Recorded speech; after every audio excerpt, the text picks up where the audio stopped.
के हैं, 2-3 मकान अग्रवालों के हैं, 2-3 मकान कायस्थों के हैं। अब मैं ये छोटी सी घटना अपनी बात कहकर अपनी बात समाप्त करूंगा। बहुत ज़्यादा लंबा भाषण नहीं दूंगा क्योंकि हमारी माताएं बहनें 10 बजे से बैठी हैं। मुझे ये जानकारी हुई तो मैं ज़्यादा इनको नहीं तकलीफ देना चाहता हूँ। एक दिन हमारे अशोक त्रिवेदी जी आ गए, रामपाल सिंह त्रिवेदी जो 20 साल विधायक रहे मलियाबाद से, उनके पोते आ गए और 30-40 ब्राह्मण बंधुओं को लेके आ गए। उन्होंने कहा कंसल साहब आप नेताजी के बहुत नज़दीक हैं। हमने कहा हैं। उन्होंने कहा हमारी परशुराम जयंती पे छुट्टी घोषित करवा दीजिए। हमने कहा भाई ये बड़ा टेढ़ा प्रश्न है, ये आप जाके कहिए ना। उन्होंने कहा नहीं, इसको आपको करवाना है, हम और कुछ नहीं जानते। हम नेताजी के पास चले गए और हमने कहा नेताजी आप परशुराम जयंती पे छुट्टी घोषित कर दीजिए। ब्राह्मण रहे, देवगौड़ा ब्राह्मण रहे, इसके बाद माननीय अटल जी ब्राह्मण रहे, इतने ब्राह्मण प्रधानमंत्री रहे और किसी ने परशुराम जयंती पे छुट्टी घोषित नहीं की, तो हम यादव आदमी कैसे कर दें इसको। हमने कहा नेताजी हम यादव और ब्राह्मण की बात करने नहीं आए हैं, हम तो ये जानते हैं, हमने तो केवल इतना ही जाना समझा है कि जिस काम को हिंदुस्तान का कोई प्रधानमंत्री नहीं कर सकता उसको मुलायम सिंह यादव कर देते हैं, इसलिए आप कर दीजिए। उन्होंने दूसरे दिन परशुराम जयंती पे छुट्टी घोषित कर दी। अब हमारे मोहल्ले में कायस्थ बहुत रहते हैं और जिस विधानसभा से मैं लड़ता हूँ चुनाव, वहाँ कायस्थ 40,000। अब कायस्थ लोग आ गए हमारे पास, वहाँ के अध्यक्ष आ गए। उन्होंने कहा चित्रगुप्त जयंती के लिए कार्यालय आज तक 50 साल में किसी पार्टी ने नहीं दिया, कायस्थ समाज को एक कार्यालय नहीं दिया। रोने लग गए और जब वो रोने लग गए तो हमने कहा भाई रोइए मत, हम कार्यालय दिलवा देंगे, आप नेताजी को बुला के उनका स्वागत कीजिए। नेताजी को उन्होंने बुला लिया और उन्होंने कहा कि नेताजी का सुबह टेलीफोन आया कि भाई आज मैं जा रहा हूँ, आप भी आइए, वहाँ कायस्थों का सम्मेलन है। मैंने कहा नेताजी मैं शाहजहांपुर जा रहा हूँ, पहले से कार्यक्रम लगा है, पर जो मांगे वो दे आइएगा। उन्होंने कहा क्या मांगेंगे वो।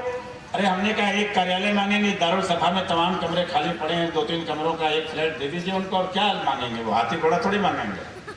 उन्होंने कहा और क्या मांगेंगे। हमने कहा 10 लाख रुपया फर्नीचर लगाने के लिए मांगेंगे। उन्होंने कहा और क्या। हमने कहा चित्रगुप्त जयंती पे छुट्टी मांगेंगे। हमने कहा और क्या। मैंने कहा 1-2 विधायक दे दीजिएगा। नेताजी सब दे, जितनी चीजें मैंने कही सब दे। इसके बाद हमारे अग्रवाल भाई आ गए, चंद्र प्रकाश जी। इन्होंने कहा तुमने इतनी छुट्टियां घोषित करा दी, महाराजा अग्रसेन जयंती पे छुट्टी नहीं घोषित कराओगे। हम नेताजी के पास चले गए, हमने कहा महाराजा अग्रसेन जी पे भी कर दीजिए।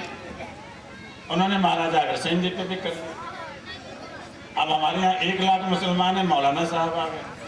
उन्होंने कहा साहब हजरत अली के जन्मदिन पे छुट्टी घोषित करवा दी, हजरत अली के जन्मदिन पे छुट्टी घोषित करवा दी। इसके बाद हमारे सचिवालय के कर्मचारी संघ के अध्यक्ष हैं एक मुस्लिम, वो आ गए। उन्होंने कहा अलविदा की नमाज पे हम लोग नमाज नहीं पढ़ पाते हैं, हमें ये हमारा जो अधिकारी है छुट्टी नहीं देता है, तो इसलिए भैया अलविदा की नमाज पे छुट्टी घोषित करवा दो। अलविदा की नमाज पे छुट्टी घोषित करवा दी। मेरे कहने का मतलब ये है, आपकी जो समस्याएं हैं वो राजेश की नहीं है, वो मेरी समस्या। आप हमें बताते जाएंगे, हम आपको, और पैसे की कोई कमी नहीं है। यही तो आश्चर्य है इस सरकार का। पहले कोई मुख्यमंत्री के पास हम जाते थे, हम तो बीपी सिंह के जमाने से, कमलापत त्रिपाठी के जमाने से व्यापार मंडल का काम चला रहे हैं। हम भाजपा में रहे 15 साल, कल्याण सिंह जी के पास, राजनाथ सिंह जी के पास, राम प्रकाश जी के पास जाते थे और 5 लाख रुपया मांगते थे कोई सड़क वड़क के लिए, तो उनकी आंखें बाहर निकल आती कि ये कितनी बड़ी रकम मांग रहा है, कितनी बड़ी रकम, 5 लाख रुपया। अभी हम विजय कौशल जी की कथा करा रहे थे लखनऊ में, और विजय कौशल जी हमारे गुरु हैं और हम उनके शिष्य हैं। तो हमने नेताजी को अंतिम दिन बुला लिया। हमने कहा नेताजी आ जाइए, बहुत महान संत हैं, इनका आशीर्वाद दे लीजिए। और नेताजी आ गए तो विजय कौशल जी ने बड़े भाव विह्वल स्वर में अपना कहा, उनसे अनुरोध किया कि गोवर्धन की परिक्रमा और ब्रज 84 कोस की परिक्रमा में 50 साल से सड़क नहीं बनी, और माताएं बहनें और बच्चे उस परिक्रमा को करते हैं। तो छोटे छोटे कंकड़ उनके पैरों में गड़ जाते हैं नेताजी, कांटे गड़ जाते हैं तो खून निकल आते हैं और बड़ी तकलीफ होती है उनको। आप 2 रोड बनवा दीजिए। अब मुझे नहीं मालूम था 2 रोड बनवाने में ब्रज 84 कोस की परिक्रमा तो मैं करके आया हूँ, 22 किलोमीटर की परिक्रमा है, वो गोवर्धन जी की परिक्रमा है, तो वो मैं करके आया था पत्नी के साथ। तो वाकई कांटे तो गड़ जाते हैं, इसमें तो कोई 2 बात नहीं है। अब नेताजी हमारे बगल में बैठे हुए थे और हमसे पूछा कि इनको कितना दे दें। तो हमने कहा नेताजी 51 करोड़ रुपया, थोड़ी सी रकम दे दें, आप बाद में देखा जाएगा।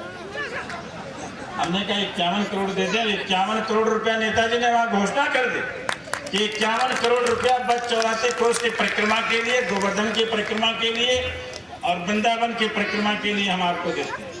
और वो पैसा चला गया, वो सड़कें बन रही हैं।